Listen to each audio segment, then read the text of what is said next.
அனைவருக்கும் வணக்கம். இன்றைக்கி நம்ம அடுத்ததாக என்ன பார்க்க போகிறோம் அப்படின்னா, எண் வகை தேர்வுகள் அப்படிங்கிற ஒரு தலைப்பை தான் பார்க்க போகிறோம். ஏற்கனவே நம்ம நோய் அறிதல் அப்படிங்கிற முறையில் நம்ம எதை பார்த்தோம், நாடிகளை பார்த்தோம். இப்போ என்ன பார்க்க போகிறோன்னா, எண் வகை தேர்வுகள் அப்படின்னா என்னென்னா, சித்த மருத்துவத்தில் நோய்களை கண்டறிய பயன்படுத்தப்படும் 8 வகையான பரிசோதனைகள் தான் இந்த எண் வகை தேர்வுகள். இவை என்னென்னு பார்த்தோன்னா, நாடி அப்படிங்கிற நாடி துடிப்பு, நிறம் நம்மளோட சருமத்தோட நிறம், மொழி நம்ம பேசக்கூடிய பேச்சு, விழி கண்கள், மலம் மலக்கழிவு, நீர் அப்படிங்கிறது என்ன, சிறுநீரகம் சிறுநீர் சார்ந்த விஷயங்கள், சுவை நாவினால் உணரப்படக்கூடிய சுவை, மற்றும் தொடுதல் அதாவது தொடு உணர்வு, உடலை நம்ம தொடுக்கூடிய நேரத்தில் கிடைக்கக்கூடிய அந்த உணர்வு பரிசோதனை விஷயங்கள். இதை உள்ளடக்கியவை தான் இந்த எண் வகை தேர்வுகள் அப்படிங்கிறது.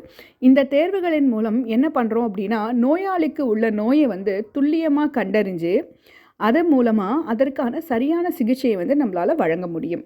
ஸோ நோயாளியோட உடல் நிறம், குரல், ஸ்பரிசம், நாடி, நாக்கு, கண்கள், சிறுநீர், மலம் இந்த மாதிரி விஷயங்களை பரிசோதித்து நோயோட குணத்தை குறி குணத்தை நம்ம அறியலாம்.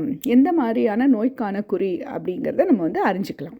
ஸோ மலம் அப்படின்னு பார்க்கும்போது அதனுடைய நிறம், நுரை, இலகள் போன்ற விஷயங்கள்லையும், சிறுநீர் அப்படின்னு பார்க்கும்போது சிறுநீரின் நிறம், சிறுநீரின் எடை, மனம், நுரை இந்த தன்மைகளை வச்சும், விந்து அப்படின்னு பார்க்கும்போது இலகள் அதோடைய நீர்த்தல் தன்மை, அதனுடைய கட்டல் தன்மை, இதை வச்சும் நோய் அறிஞ்சிக்கலாம். அதே போல் கண்கள்னு பார்க்கும்போது கண்ணின் நிறம், ஒளி, பீழை அளவு, வழியும் நீர் இதை வச்சியும், காதுகளில் அதில் இருக்கக்கூடிய குறும்பி, அழுக்கு, நீர் வடிதல், சீழ் வடிதல், காய்ந்து அடையாமல் இருக்கிறது, இந்த மாதிரி விஷயங்கள்லையும் நம்ம நோயை தெரிஞ்சுக்கலாம். மூக்குன்னு பார்க்கும்போது சளி, இரத்தம், அழுக்கு, காய்ச்சல், நீர் வடிதல் போன்ற விஷயங்களை பார்க்கலாம். அடுத்ததாக நாக்கில் அப்படின்னு நம்ம பார்க்கும்போது நாக்கினுடைய நிறம், அதில் இருக்கிற எரிச்சல் தன்மை, சுரப்பு நீர், கோழை படர்தல், நாக்கோட தடிப்பு, புண்ணாதல், பேச்சில் தடுமாற்றம், இந்த மாதிரி விஷயங்களை வச்சும் நம்ம நோய் அறியலை தெரிஞ்சுக்கலாம். உடல்னு பார்க்கும்போது உடலோட நிறம், வியர்வை, உடலில் தோள்களில் ஏற்படக்கூடிய சுருக்கம், தடிப்பு, இளைப்பு, இந்த மாதிரி விஷயங்களை தெரிஞ்சுக்கலாம். முடின்னு பார்க்கும்போது முடியின் நிறம், வளர்ச்சி, அது உதிரக்கூடிய தன்மையா, வெடிக்கக்கூடிய தன்மையில் இருக்கா அப்படிங்கிறத பார்த்தும் நம்ம நோய் அறிதலை தெரிஞ்சுக்கிறோம். நகம் அப்படின்னு பார்க்கும்போது நகத்துடைய நிறம், நகத்தினுடைய உருவம், வடிவம், வெடிப்பு, அதில் இருக்கக்கூடிய வழவழப்பு, அதில் தெரியக்கூடிய கோடுகள், சொத்தை, அதே மாதிரி நகத்துடைய மினுமினுப்பு, இதையெல்லாம் வச்சும் நம்ம எந்த விதமான நோய்க்குறிகள் அப்படிங்கிறத புரிஞ்சுக்கலாம். உதடுன்னு பார்க்கும்போது நிறம், உதடோட வீக்கம், வெடிப்பு, புண் இதுலேயும், நெற்றியில் பார்க்கும்போது நெற்றியோட நிறம், நெற்றியில் வரக்கூடிய ஒளி, சுருக்கம், இதெல்லாம் வச்சு பார்த்துக்கலாம். பல் அப்படிங்கும்போது பல்லோட நிறம், அது உடையக்கூட தன்மையில் இருக்கா, பல்லோட ஒளி எப்படி இருக்குது, சொத்தை இருக்கா, அழுக்கு இருக்கா, இந்த மாதிரி. அடுத்து மேல் வாயில் நிறமும் அதோட வீக்கமும் வச்சு நம்ம நோய்க்குறிகளை கண்டுபிடிக்கலாம். இதையெல்லாம் வச்சு ஒருத்தருக்கு என்ன மாதிரியான நோய் இருக்குது அப்படிங்கிறத பார்க்கலாம். ஸோ இப்போ இதில் எண் வகை தேர்வுன்னு சொன்னோம் இல்லையா, அதில் என்னென்ன பார்க்க போகிறோம் அப்படின்னு பார்த்தோன்னா, ஷரீரம், ஸ்பரிசம், கண்கள், மலம், சிறுநீர், சப்தம், நாக்கு, நாடி.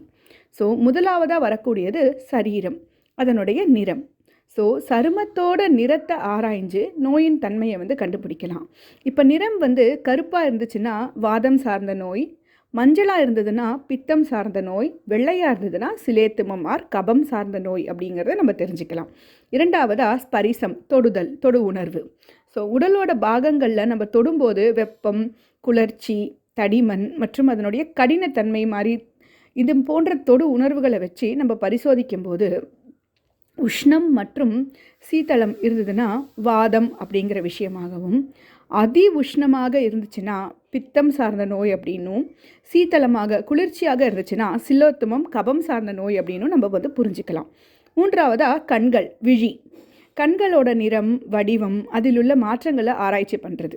ஸோ கண்கள் வந்து கருப்பு நிறத்திலையும் நீர் வடிதலும் இருந்துச்சுன்னா வாதம் சார்ந்த நோயாகவும், கண்கள் சிவந்த மஞ்சள் நிறத்தில் இருக்கும்போது பித்தம் சார்ந்த நோயாகவும், வெள்ளை நிறத்தில் இருக்கும்போது கபம் சார்ந்த நோயாகவும் உணரலாம். 4வதாக மலத்தோட தன்மை, நிறம், அளவு மற்றும் வாடை ஆகிய விஷயங்களை வந்து கவனமாக பரிசோதிக்கணும். ஸோ மலம் வந்து கருப்பு நிறத்துலையும் நீர் வடிதல், நீர் சார்ந்த குழகுழப்பு தன்மையோடும் இருந்துச்சுன்னா அது வாதம். சிவந்த மஞ்சள் நிறத்தில் இருந்துச்சுன்னா பித்தம். வெள்ளையாக இருந்துச்சுன்னா, சீத்தளமாக இருந்துச்சுன்னா, கபம் கலந்து இருந்துச்சுன்னா அது வந்து கபம் சார்ந்த நோய். 5வதாக சிறுநீர். இது வந்து நீர் அப்படிங்கிற விஷயத்தை சோதிக்கிறோம். சிறுநீரின் நிறம், வாடை, அளவு மற்றும் நிறை அப்படி அந்த விஷயங்களை வந்து கவனமாக பரிசோதிக்கும் போது வெள்ளை நிறத்தில் இருந்ததுன்னா வாதம் அப்படின்னும், சிவந்த மஞ்சள் நிறத்தில் இருந்ததுன்னா பித்தமாகவும், வெள்ளை நிறத்துலையும் குழம்பு போன்றும் இருந்துச்சுன்னா கபம் சார்ந்த நோயும் வந்து அப்படி இருக்குது அப்படின்னு நம்ம வந்து புரிஞ்சுக்கலாம்.